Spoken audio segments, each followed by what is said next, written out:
Hello and welcome to the Valley. Today I am your host, Janet Michael. We are live in the studio today, Public Safety Thursday, as we are first Thursday of most months of the year. Yes. Few hiccups every once in a while when you're teaching an advanced DUI or DUID class, which for someone who's not heard us talk about that in the past is not for more experienced drunk drivers. No.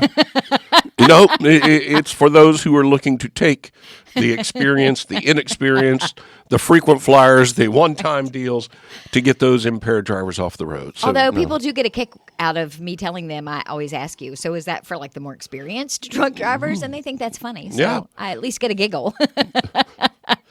Some of the things that some think are funny are, it's why we have different tastes. Right. I'm not everyone's cup of tea. I'm more of a shot of tequila. That kind of thing. I'm not going to argue with that either. Yeah, So anything exciting, fun, or interesting happened to you on the drive-in? Well, and spoiler, you already know because I told you off the air. But yeah, I'm on the way here and I'm on 522 and I've got two tanker trucks, one in the left lane, one in the right lane. And at one point, they're not passing each other, and that's okay because speed limit's 55, and the one in front of me is doing like 57. So we're like, okay. But whenever we would come to a red light, the guy in the left lane, when the light would turn green and the traffic in the right lane would clear, he wouldn't move over to the right. He'd stay in the left, slow rolling, and eventually getting up to speed. Well, then after the last light, he finally really got up to speed. And when he got up to 74 miles an hour, I was like, okay, I gave you every chance I could. And so I lit him up and I stopped him and all these vehicles went by. And when I got here, someone had messaged me on Facebook and thanked me for stopping that truck. So you never know who's watching. Yes. And I'm like, yes, you're welcome. But yeah. I will tell you that I sort of kind of blew through a red light on Commerce Avenue on the way here. It was just turning red as I got under it. But the first thing I did was look in my rear view to make sure there wasn't a white truck coming up behind me. Citizens arrest. But, it happens to all of us. And we've had this talk, Janet. It's the mentality of motorists now, and I'm not even saying certain motorists. It's the mentality of almost every motorist that we are focused on what we're trying to accomplish, where we're trying to get to. Most people are paying the proper attention to their driving, but when it comes to areas like speed and traffic lights, those are where I get the most questions from other motorists asking, am I wrong? Because I stay within 4 or 5 miles an hour of the speed limit. Sometimes I'm 2 or 3 below it. Sometimes I'm 4 or 5 above it. Am I wrong for doing that? And I give them the standard answer that I can't tell you it's okay to break the speed limit by any amount. Right. But I can tell you that most professional law enforcement officers who are out here trying to enforce true traffic safety initiatives are not going to necessarily worry about you at 4 or 5 miles an hour over a speed limit. In residential zones, school zones, it gets a little trickier depending on conditions and whether kids are actually out along the sidewalks and all. So there are variables. But as a general rule, 4 or 5 miles an hour drift isn't going to be something that's going to catch our attention. And there's nothing in the code that says you can't be 2, 3, 4, even 5 miles an hour under a speed limit. Some of you people can argue until you're blue in the face that would be me. that you're impeding traffic, and it's like you need to read the code because the code says that, yes, to be impeding traffic, you have to be seriously. You're not impeding traffic. If the guy behind you wants to go 55 and you're doing 51, you're not impeding him. That's true. Now, if they're going 25 or even 35, then it's a more serious discussion. And people ask that question. So when does it become? And here's the response I've normally given. Whether I'm right or wrong, I don't know because the code, again, doesn't specify. But I've always believed if you had to be 15 miles an hour is a minimum for you to obtain a reckless driving charge. In a 70-mile-an-hour zone, you have to go at least 85 miles an hour before the state of Virginia considers you reckless by speed. Okay. Okay? Now, in all other speed zones, it's 20 over. You have to be more than 20 over the limit. But let's take the shortest one. 15 is the least amount that you could be over and be charged with reckless, okay? Because you're in a 70 zone doing 85. So I would say if a person's in a 55 and they're doing below 40, if they're doing more than 15 under, now I think I could say to a judge, to a person I've stopped for it, if the state considers you reckless over speed of 15 in certain instances, I think you could be impeding at 15 definitely under. At 15 below. And especially when we start talking about the interstate. Because with the interstate, if you can't do 70, if you can't do 60, and you're out there doing 55 in a 70 zone, you have other options. Not only is it more dangerous because vehicles are coming up at you at 70, but you have other options. You can get off the interstate. Route 11 in our area parallels 81 pretty Right. much the whole way. I know. It's the only road I travel. Sometimes it crisscrosses under it or over it, but it's still parallel. You have other options there.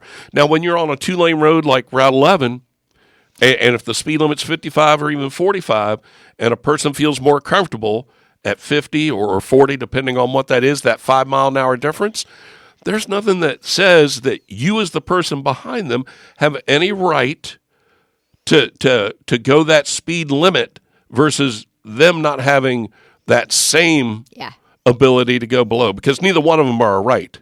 They're a privilege, right? Correct? Yes. So we don't confuse people.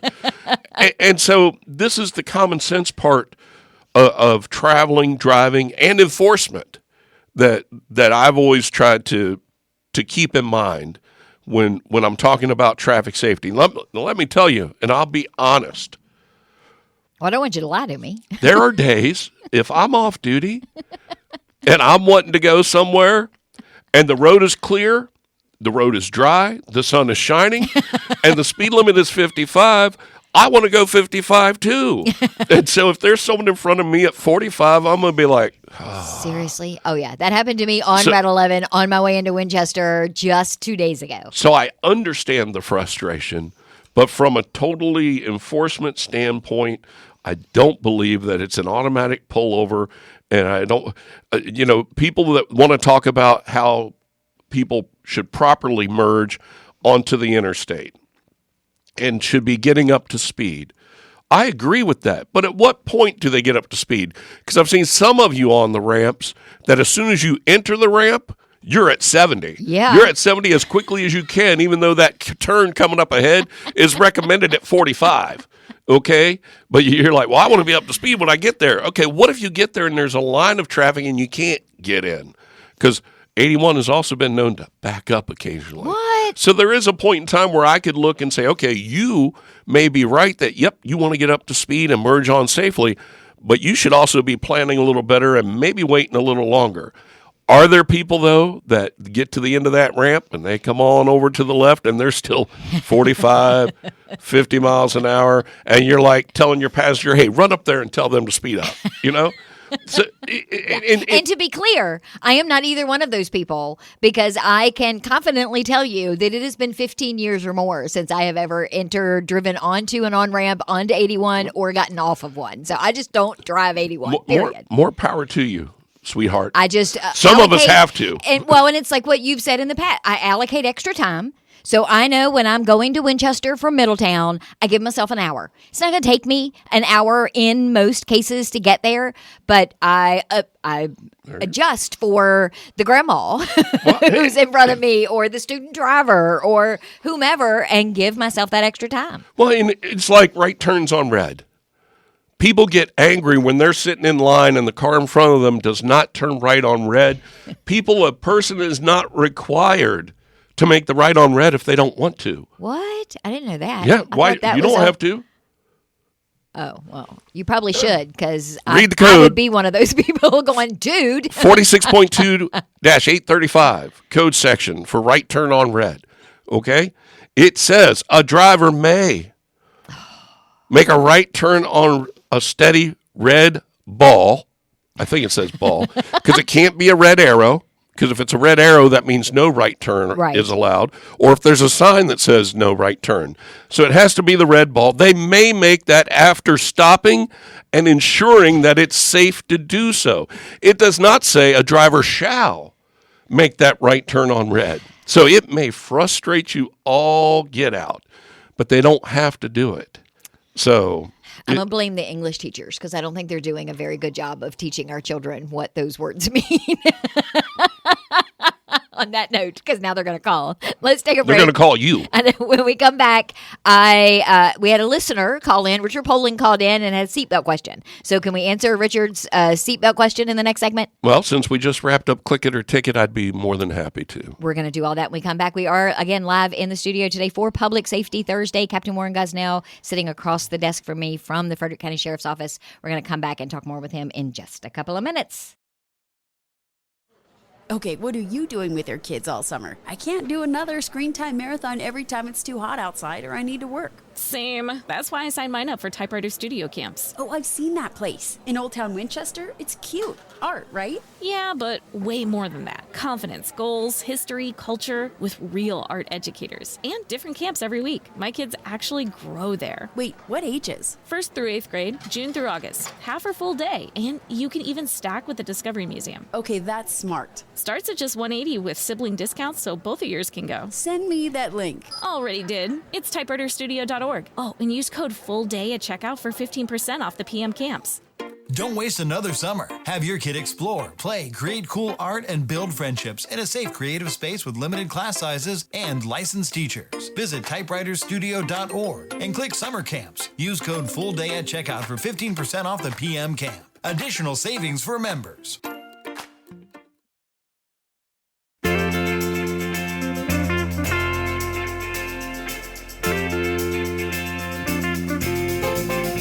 Welcome back to the Valley. Today I am your host, Janet Michael. We are live in the studio today for Public Safety Thursday. Captain Warren Gosnell from the Frederick County Sheriff's Office is sitting across the desk from me. We had quite an interesting conversation because you also pointed out to me in the break that there are no signs that say turn right on red. Yeah, the only signs you'll see are right lane must turn right.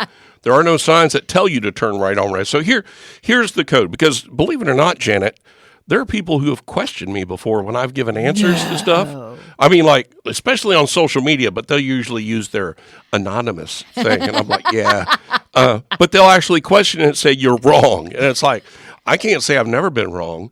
But normally when it comes to my work-related stuff, if I'm not, like, 100% sure of an answer, I won't answer. Right. And you've been doing this for how long now? 10,474 days. I got that on my counter here. So divide that by 365 and it'll tell you how many years. Here's the code.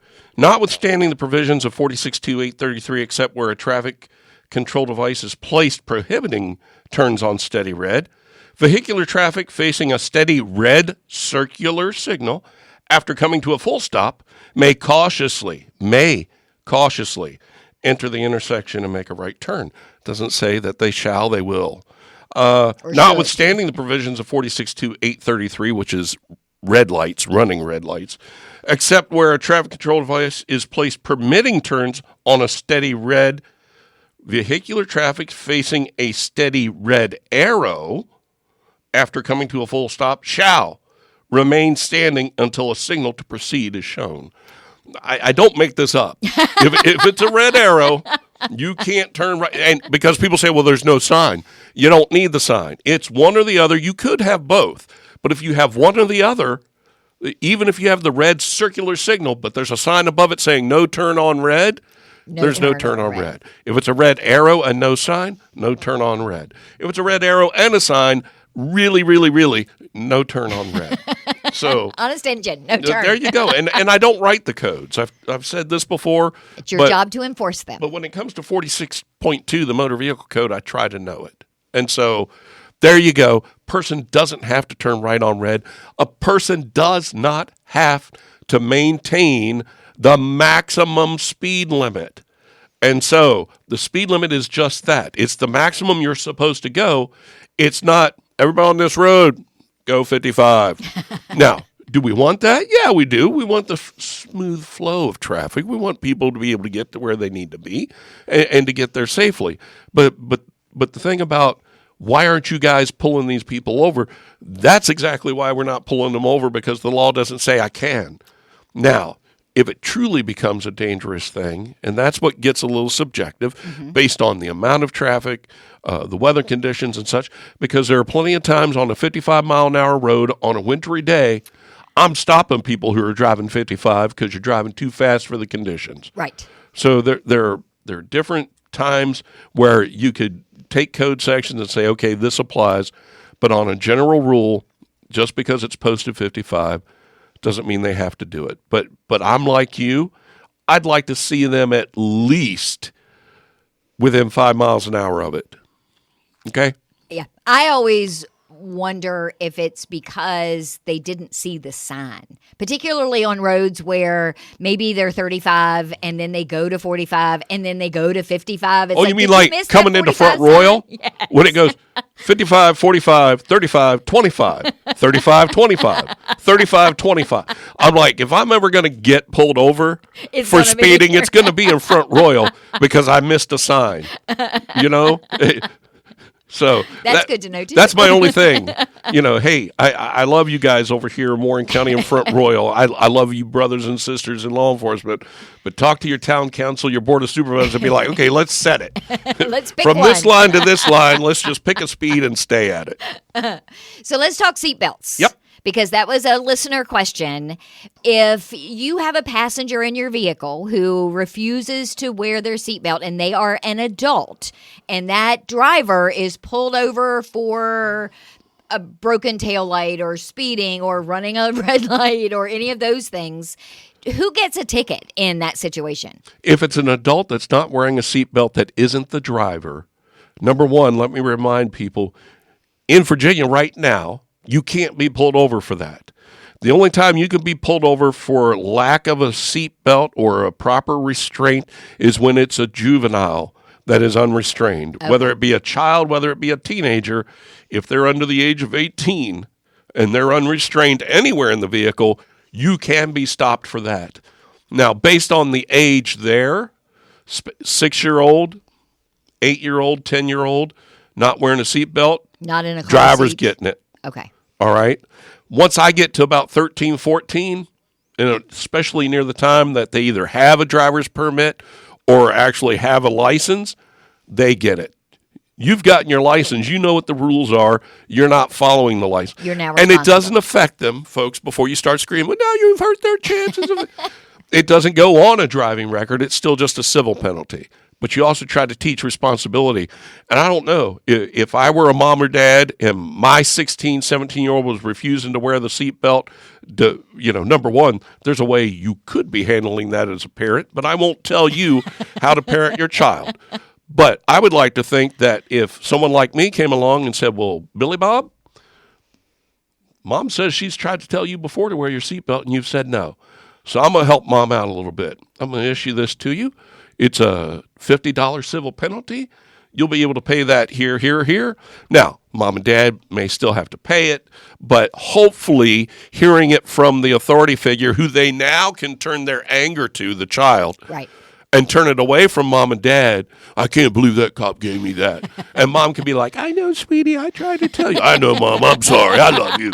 It's like I'm building stronger family bonds here, right? I'm so sad that I never met your mother because I would have loved to have met her on this show. I tell you what. Unlike Miss Wolfert in 4th grade, who was very upset with meeting my mom after the applesauce incident. But let's get back to the question.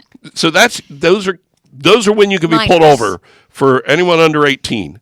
An adult anywhere in the vehicle now under Virginia code is required to wear a seatbelt. They have updated that code section. Front seat, back seat, doesn't matter. Correct. It used to be front seat, but now it's anywhere in the vehicle. Anybody has to wear a seatbelt. When it comes to adults, though, it's still secondary in as much as a trooper, a deputy, an officer cannot stop that vehicle solely based on the fact that an adult somewhere within the vehicle is not wearing the seatbelt. So number one, you can't be pulled over for that.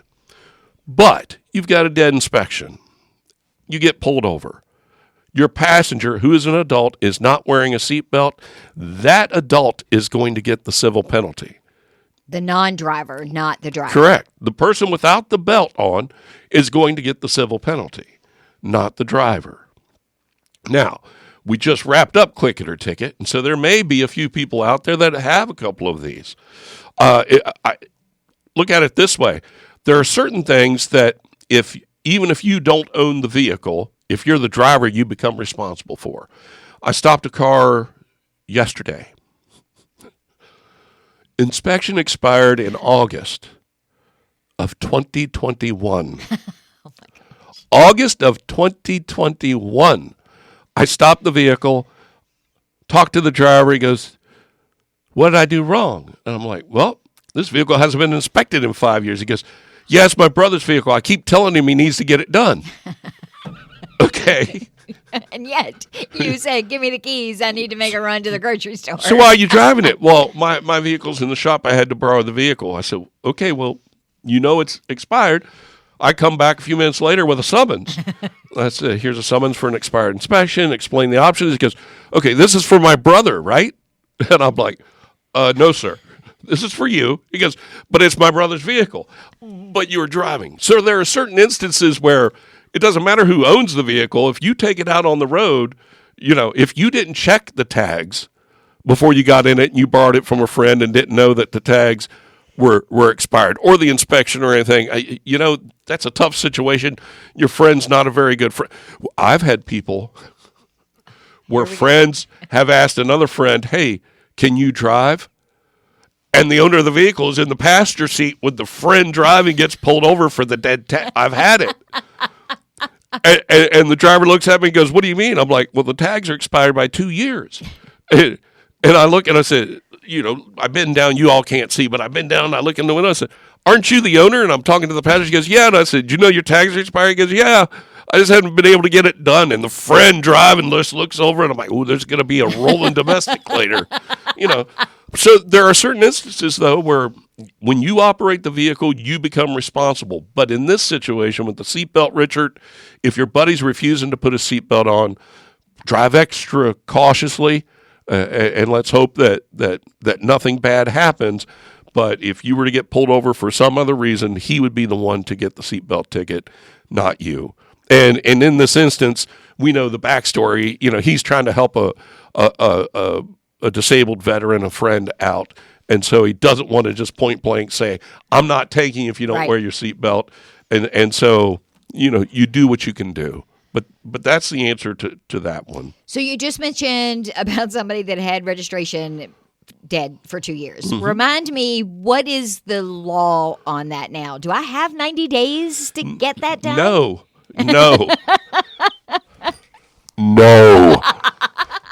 Here, registration and inspection in Virginia, let's be clear, in Virginia, our compliance issues, such as registration and inspection, expire on the last day of the month that's given. If it's on the tag and it's August, it's the last day of August. Right. If it's the inspection and it's a 10, that's October, it's the October 31st. They expire on the last day. On November 1, it's a violation. Right. It's expired. What Virginia has said is you cannot be pulled over just for that reason until the first day of the fourth month after the expiration. So November, December, January. On February 1, I now can stop you just for that sticker. But it's a violation day one. If you are parked along the wrong street or along a county road, if there's an ordinance in the town of Front Royal that says no vehicle shall be parked along Main Street without up-to-date registration and inspection, don't be surprised if you come out on November 1 and there's a ticket on your car because it expired the day before, because that is a violation. Okay. You just can't be pulled over and detained for that violation until the first day of the fourth month. If we are having a checkpoint and you come through the checkpoint and it's 3 days since it expired, it's a violation. And there are people that will tell you, you can't do that. Of course there are. I most definitely can. But here's your court date. Come to court and remind the judge that I wasn't able to do this.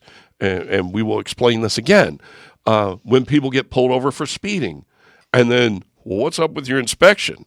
And it's like, oh, I've got, like you said, I've got 3 months. Well, you don't. So I knew that I could be ticketed for it in other situations, checkpoints or any of that sort of stuff. But I wasn't sure whether, Well, and it compounds it, in my opinion, if you know it. If true. you know it's I mean, expired. I don't, mostly because I see you every month and I know what kind of not you, but terror will you, rain the general down upon person. me. If you know it's expired and you're rolling the dice and you're driving, don't get mad at me because I know the law better than you. That's it. I would kind of want you to know the law better than me. So that's good to know. And I was telling you before we got started that most of that is because of a thread I've been following in one of those groups. So hopefully whoever wrote that thread is listening to this. And if you're parking at the Goodwill in Winchester, I've heard all about it. It's private property. Talk to them. Talk to the tow company. I think it's amazing. But it's a violation day one. Thank you for coming over and hanging out with me for a little bit today. I appreciate it. My pleasure.